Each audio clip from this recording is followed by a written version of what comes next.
Welcome back, everyone, to the deep dive. Hmm? You know how we love to really get into a topic, and today is going to be one of those deep dives. We're going to try to tackle, I think, something that's been on all of our minds at some point. Yeah. How do we squeeze the most out of life? Like, really, truly live a life with as little regret as possible. And actually, you, dear listener, you pointed us to some fascinating material on this very topic. And, well, we're excited to jump in. Yeah, for sure. I think the main source here we're going to focus on is this really compelling book by Bill Perkins called Die with Zero. And the core kind of mission of this book, it seems, is to help us, as you were saying, get the absolute most out of not just our money, but, more importantly, our time. Exactly. It's not just about like, oh, here's how to budget your money or whatever. It's about like, okay, we have a limited amount of time on this planet, and how do we make the best use of it? And Perkins really sets the stage for this with a story that, it kind of hits home for a lot of people. It's about a woman named Erin and her husband, John. Like they were young, successful, had 3 kids, and just like, living the dream, right? But then their world was just completely flipped upside down when John was diagnosed with terminal cancer. And, Erin, she describes how all of a sudden all those plans they had, the career goals, the saving for retirement, like it just didn't matter anymore. It was just about making the most of the time they had left together. It's a pretty powerful reminder, isn't it? Like how finite our time really is. Yeah, absolutely. It's a stark reminder, right? And while their situation was, it was obviously extreme, but I think it shines a light on a truth that we all gotta face. Yeah. Eventually our health is gonna decline and our time is limited. And, what I like about Perkins' approach is that he comes at this, well, he has this background in engineering and finance, and he tackles this not as some big philosophical thing, but more like a practical problem to solve. Like, how do we actually optimize our lives for happiness and minimize those regrets? Right. And it's not just about like being happy all the time, Yeah. right? It's about finding those things that truly bring us joy and fulfillment. And Perkins makes it clear that living a full life, well, it can look very different for each person. For him personally, he's into travel and playing poker. Yeah. But he's not saying we all got to go out and do those exact same things. No, not at all. What's important is this idea of like consciously choosing the experiences that bring you joy and then using your resources, your finances to make those things happen. It could be anything, really. Like some people love adventure, others are perfectly content staying at home with their loved ones. Some people find joy in giving back to their community or supporting causes they care about. The key is that it's a deliberate choice, not just something you fall into or do because that's what everyone else is doing. He actually even calls himself an honorary billionaire. Yeah. Because he's all about embracing spending on the things that matter to him. But then he brings up this kind of weird paradox, right? It's like, well, there are all these actual billionaires out there who don't even spend their fortunes in their lifetime. He talks about, like, even philanthropists, people like Bill Gates, who are super generous, even they struggle to actually distribute their wealth quickly enough to see the impact it has while they're still alive. It's like, if you think about it, kind of makes you wonder about the whole point of accumulating such huge amounts of wealth that might not even be used for personal enjoyment or to make a difference while you're alive, right? It raises the question of like, could some of that money have done even more good if it had been spent, more actively in the present? It's a really interesting question, isn't it? And, it was kind of reminding me of this story Perkins tells about himself early on in his career. He was working as a screen clerk, and he was super frugal, like proud of himself for saving a little bit of money each month on a really small income. But then his boss, Joe Farrell, this guy, he's quite a character. He basically told Perkins he was crazy for being so focused on saving when he had the potential to earn way more in the future. Like, what was the point of pinching pennies now when his earning power was only going to go up, right? I mean, it's kind of similar to what we were just talking about with billionaires. It's like, don't be so obsessed with saving that you miss out on actually living and enjoying your life, especially when you're young and have more time to, earn back the money you spend. Right. And it's not even just about missing out on fun. It's about like prioritizing the things that truly matter to you. And Perkins, he actually had a kind of aha moment around this time when he came across this influential book called Your Money or Your Life by Vicki Robbins and Joe Dominguez. Have you read that one? I haven't, no, but I've heard of it. It's a classic, right? Yeah, it is. And the main idea that really resonated with Perkins is this concept of money representing life energy. It's like every dollar you earn is essentially a piece of your life that you've traded for it. You've traded your time, your energy for that money. So when you're thinking about buying something, it's not just about the dollar amount. It's about like how much of your life did you have to spend to earn that money? It's a powerful way to think about it, right? Like, it's not just abstract numbers in your bank account. It's a tangible representation of your time, which is, our most valuable resource. And it's funny, Perkins points out that, like, sometimes even a higher salary doesn't actually mean a higher hourly rate when you factor in things like, a longer commute, work-related stress, and all the extra expenses that sometimes come with a higher paying job. Totally. And this all leads to like one of the core arguments in Die with Zero, which is the idea that experiences are way more valuable than material possessions. Yeah. And I think, there's a lot of psychological research that backs that up, right? Like people tend to be happier in the long run when they spend money on experiences rather than stuff. Oh, yeah, definitely. And then Perkins takes this idea even further and introduces this concept of the memory dividend. Have you heard of that? Well, yeah, it's fascinating. It's basically the idea that unlike, your car, your phone, which like lose value over time, memories actually become more valuable the more you revisit them. It's like Yeah. every time you think back on a great experience, you get a little bit of that joy back. It's like they appreciate over time, right? Like fine wine. Exactly. And Perkins, he puts it really well. He says, your life is the sum total of your experiences. It's not about the stuff you accumulate.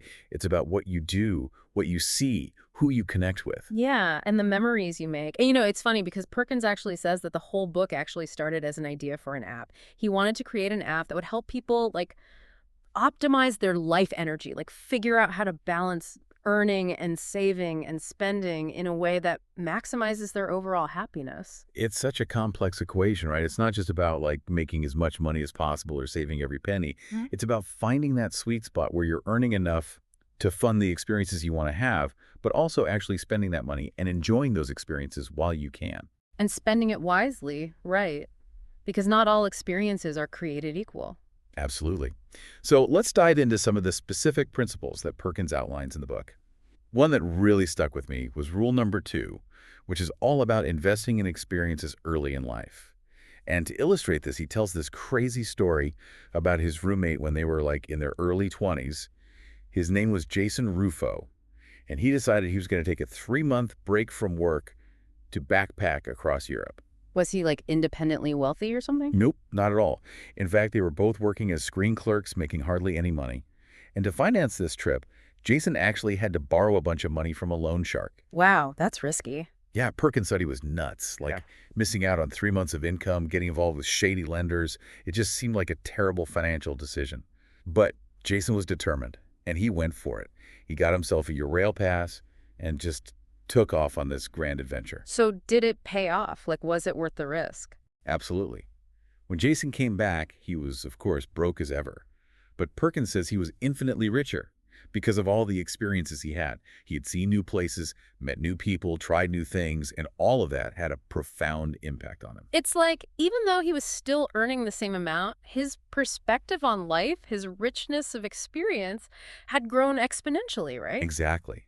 And Jason himself, looking back on it, said that even though it cost him a lot of money at the time, it was an absolute bargain for the memories and the personal growth he gained. And those are things you can never really put a price tag on, right? Exactly. Now, Perkins points out that Jason's decision, while it turned out great, was pretty impulsive. But what he's trying to do in the book is encourage us to be more deliberate about our life choices, to actually plan for the experiences we want to have. Like, be proactive about it rather than just letting life happen to us. Right. He calls it the business of your life. It's like, okay, our lives are basically the sum of all our experiences, big and small. And if we want to look back and feel like we really lived, then it makes sense to put some thought into the kinds of experiences we want to have. Yeah, it's like anything else we want to achieve in life. You got to set goals and make a plan. Exactly. And Perkins, he shares this really touching story about his own father, who was getting older and wasn't able to travel or do a lot of the things he used to enjoy. So Perkins got him an iPad and loaded it up with all these old photos and videos from his college football days. No, that's sweet. Yeah.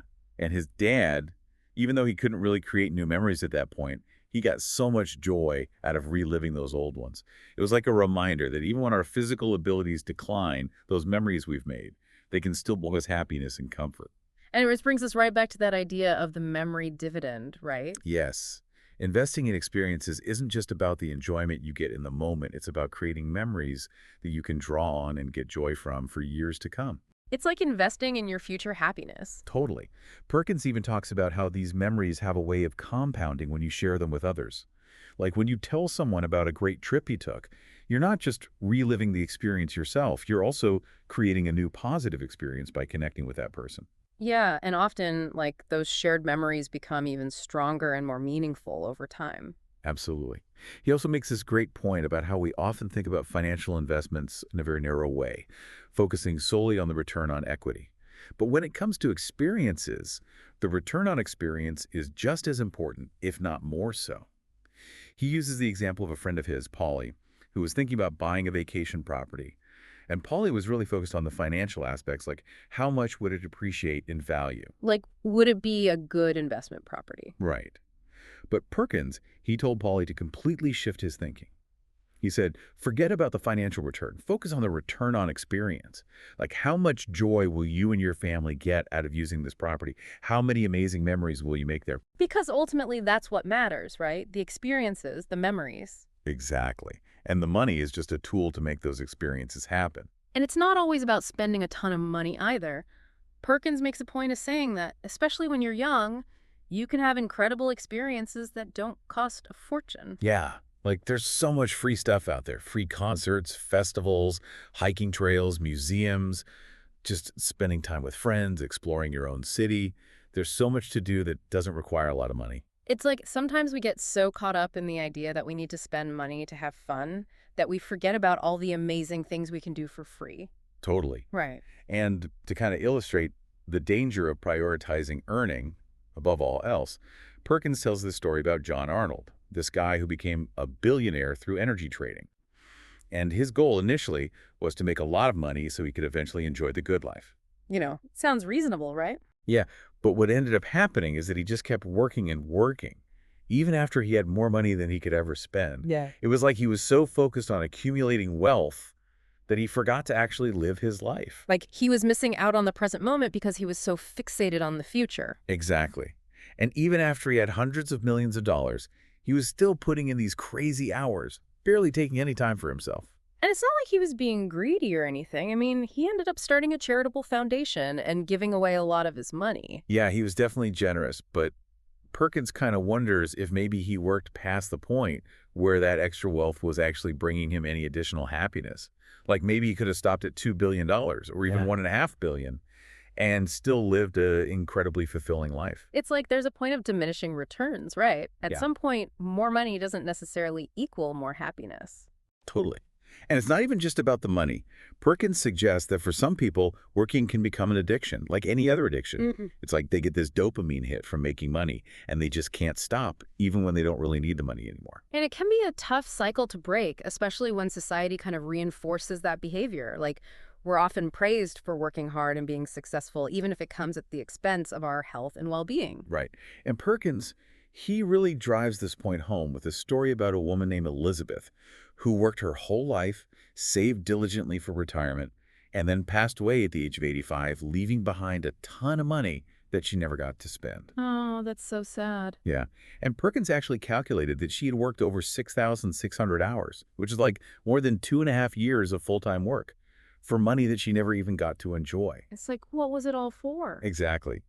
It's a reminder that, time is our most precious resource, and if we're not careful, we can end up trading huge chunks of it for money that we never actually use to live our lives. And what about people who love their work, who find it fulfilling? Does this still apply to them? That's a great question. And Perkins, he actually addresses that.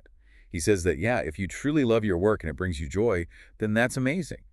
But he still thinks it's important to have other experiences outside of work, to spend at least some of that money you're earning on things that you value. Like, even if your work is your passion, you probably don't want to do it 24/7, right? Exactly. Yeah. And as we get older, our interests and abilities might change. So it's important to be intentional about spending money on things that bring us joy outside of our work, whether it's travel, hobbies, spending time with loved ones, whatever it is. Makes sense. So how do we actually go about spending our money in a way that aligns with this die with zero philosophy? Well, that brings us to rule number 3, which is simply, why die with zero?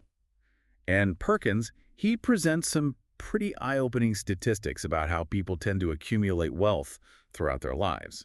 Like, the median net worth of people in their 70s is actually higher than the median net worth of people in their late 50s and early 60s. Wow. So people are still accumulating wealth well into their retirement years. Yeah, which kind of suggests that a lot of people aren't really aiming to die with zero.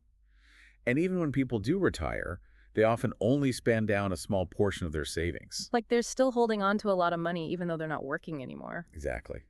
And Perkins, he shares a story about how he once gave his grandmother a $10,000 check when he was starting to become successful. And looking back, he wishes he had spent that money on an experience for her, like a trip to see family or something, because that would have created a lasting memory for both of them.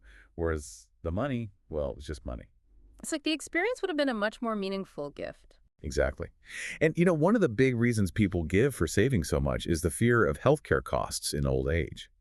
And yeah, medical bills can be huge, but Perkins argues that for most people, the amount of money they could realistically save won't make a huge difference in most extreme cases. Like if you're talking about end-of-life care, those costs can be astronomical. And whether you have $10,000 saved or $250,000, it might only buy you a few extra days. So it's not about neglecting healthcare. It's about being realistic about what you can actually control through saving. Right. And he suggests that instead of trying to self-insure through excessive saving, people might be better off looking into things like long-term care insurance, which can provide more financial security in those situations. Makes sense. So what about those people who still aren't comfortable with the idea of dying with zero? What does Perkins say to them? Well, he encourages them to really think about what brings them joy and fulfillment. And if they love their work, then great. But maybe they can find ways to incorporate more enjoyable experiences into their work life, or use some of their earnings to fund hobbies and passions outside of work. Like, find that balance between work and play. Exactly. And that brings us to rule number 4, which is all about how to actually go about spending your money without accidentally running out of it before you die. And Perkins, he admits that dying with exactly $0 is pretty much impossible because, life is unpredictable. Yeah, you never know what's going to happen. Right. But he says we can still get pretty close to that goal by being intentional about our spending. And one of the tools he suggests using is a life expectancy calculator. Like one of those online calculators that estimates how long you're likely to live. Yeah, exactly. He actually encourages listeners to go try one out and see what it says. It might give you a different perspective on how much time you actually have left, which could influence your spending decisions. It's like if you knew you only had 10 years left, you might make different choices than if you thought you had 30 years, right? Totally. And another tool he mentions are annuities, which are basically contracts with insurance companies where you give them a lump sum of money and they pay you a guaranteed income for the rest of your life. So it's like a way to protect yourself from running out of money if you live longer than expected. Exactly. And Perkins, he cautions that annuities can be complex, so it's important to work with a financial advisor who has your best interests in mind. Not just someone who's trying to sell you something. Right. And he reminds us that the goal here isn't just to avoid running out of money, it's to maximize our enjoyment of life. Like, we don't want to be so scared of spending money that we end up with a bunch of it left over when we die, It's like finding that balance again, right? Between being responsible and actually enjoying the fruits of your labor. Absolutely. And this kind of leads into the idea of knowing your peak, which is a concept we'll talk about more later. But it's basically about figuring out when you're likely to have the most money and the most freedom to enjoy it. And then making sure you're actually using that money to have amazing experiences rather than just hoarding it. Exactly. Now, a question that often comes up when people talk about dying with zero is, what about the kids? Like, what about leaving an inheritance for your children? It's a valid concern, right? Like you want to make sure your kids are taken care of. Absolutely. And Perkins, he directly addresses this in rule number 5, which is all about giving money to your children or to charity in a way that has the most impact. And his argument is that, if you really care about your kids, why wait until you're gone to give them money? Why not give it to them while you're still alive and can see the positive effect it has on their lives? It's like you get to be a part of their journey rather than just leaving them a check after you're gone. Exactly. And he challenges us to really think about, when is the best time to give money to our children? Is it when they're young and starting out in life? Or is it when they're older and more established? And he argues that, often giving money earlier can have a much bigger impact. Like it can help them get a better education, start a business, buy a home, all kinds of things. Right. And he shares this story about a woman named Virginia Cullen who inherited a lot of money from her mother, but not until she was 49 years old. And by that time, she had already gone through a lot of financial hardship and missed opportunities. So even though the inheritance was helpful, it came at a time when it couldn't really make up for all the struggles she had already faced. Exactly. And Perkins, he's not saying you should never leave an inheritance, but he's encouraging us to be more intentional about it, to think about how we can use our money to support our children while we're still alive. And not just our children, but also causes we care about. Right. Like if you're passionate about a certain charity, why wait until you're gone to donate? Why not give now and see the impact your donation is having? It's like you get to be a part of the change you want to see in the world. Totally. And this brings us to rule number 6, which is all about balance. And Perkins, he kind of circles back to the story of his boss, Joe Farrell, who told him not to be so frugal when he was young. And he acknowledges that he might have taken that advice a little too far at times, swinging from being super frugal to being a bit of a spender. Like finding that sweet spot can be tricky, right? Yeah, it definitely is. But the key is to be aware of your own tendencies and to make conscious choices about how you're spending your money. And Perkins, he's not a fan of those rigid budgeting rules like the 50-30-20 rule because he thinks they're too simplistic. Like they don't take into account the fact that our lives are constantly changing and our needs and priorities evolve over time. Exactly. And he reminds us that our spending decisions should be influenced by our awareness of our own mortality. Like we shouldn't act as if we have an infinite amount of time left. Yeah, because the truth is we don't. Right. And he talks about how, as we get older, our physical abilities inevitably decline, which can limit our ability to enjoy certain experiences. Like the same amount of money might not buy you the same level of enjoyment when you're 80 as it did when you were 40. Yeah, because your body might not be able to keep up. Exactly. And this is where the concept of the declining utility of money comes in. It's the idea that as we age, money becomes less valuable to us because we're less able to use it to have the kinds of experiences we want to have. So it makes sense to shift our spending towards our younger, healthier years. Exactly. And Perkins, he even suggests that spending money to save time on things we dislike can be a great way to increase our overall happiness. Like if you hate doing laundry, maybe it's worth it to pay for a laundry service so you can free up that time for something you enjoy. It's like you're buying back some of your life energy. Exactly.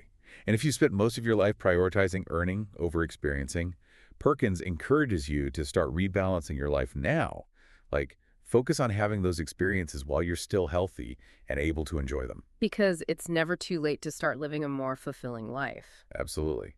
And one tool he suggests using is the would I rather thought experiment. It's basically about asking yourself, would I rather have this experience now or would I rather have it later? And if the answer is now, then maybe it's worth making it happen. Because there's always the risk that if you wait too long, you might not be able to have that experience at all. Right. And he talks about the idea of a personal interest rate when it comes to delaying gratification. Like, what's the cost of waiting? Are you missing out on valuable experiences by putting things off? And those missed experiences, they can add up over time. Totally.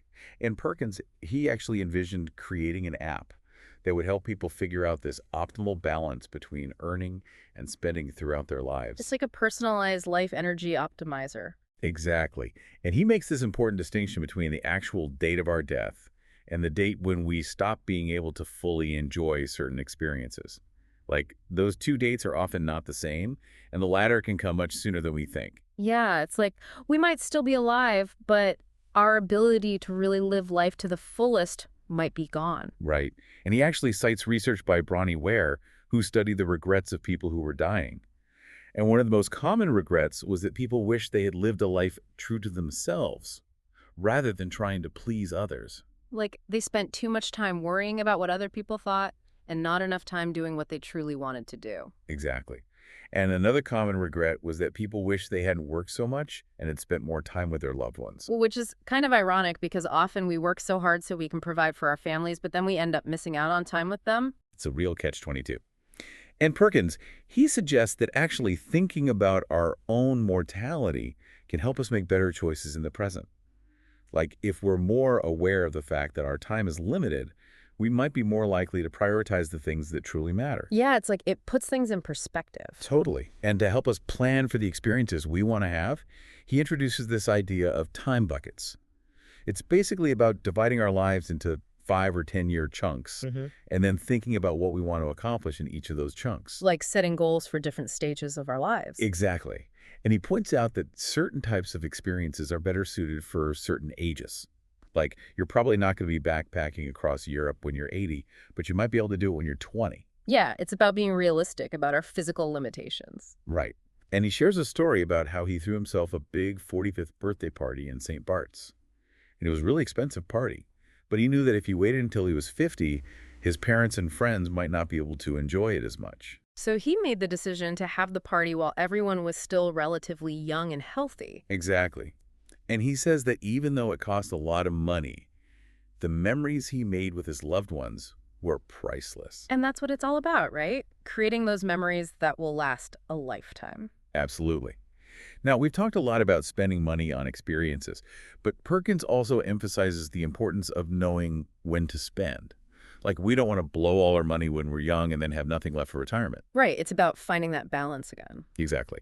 And that's where the concept of knowing your peak comes in. It's basically about figuring out when you're likely to have the most money and the most freedom to enjoy it. And for most people, that peak tends to be somewhere between the ages of 45 and 60.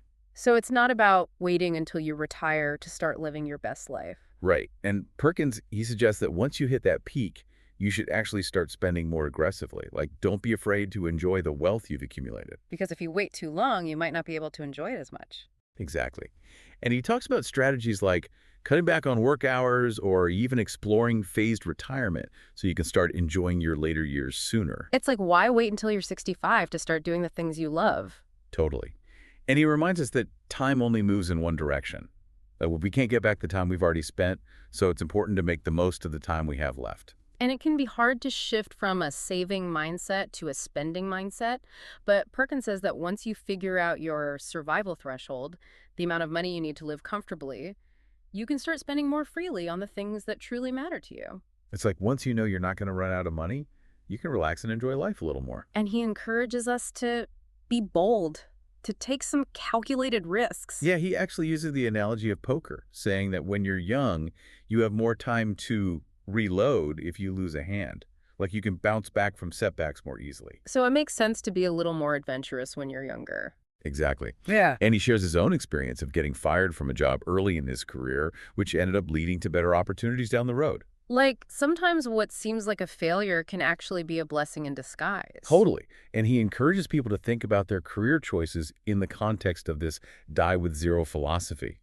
Like, if you've always dreamed of being an actor or a musician, maybe it makes more sense to take that risk when you're young and have more time to recover if it doesn't work out. Rather than waiting until you retire and then realizing you've missed your chance. Exactly. And he cautions against that "I'll do it when I retire" Yeah. mentality because, the reality is that our health and energy often decline as we get older, so those golden years of retirement might not be as golden as we imagine. It's like we might not be physically or mentally capable of doing all the things we've been putting off. Right. And he even suggests quantifying our fears when we're considering making a bold move. Like, if you're thinking about quitting your job to start a business, what's the worst that could happen? Could you get another job? Could you live with your parents for a while? It's like once you break down your fears, they often seem a lot less daunting. Totally. And Perkins, he shares a story about how he took a big risk early in his career, moving from a comfortable job to a high-pressure trading position in Texas. And it was a gamble, but it paid off big time. And he emphasizes that this principle of taking calculated risks applies at any income level. It's not just for rich people. Right. And he reminds us that the potential upside of taking risks is usually much higher when we're younger, while the potential downside is usually lower. Because we have more time to recover if things don't go as planned. Exactly. And he even talks about the risk of inaction, which is the risk of missing out on a more fulfilling life by playing it too safe. Like, if we never take any risks, we might never realize our full potential. It's like we're leaving experience points on the table. Totally. And he encourages us to distinguish between having a low-risk tolerance and being ruled by fear. Like, it's okay to be cautious, but we shouldn't let fear paralyze us from pursuing our dreams.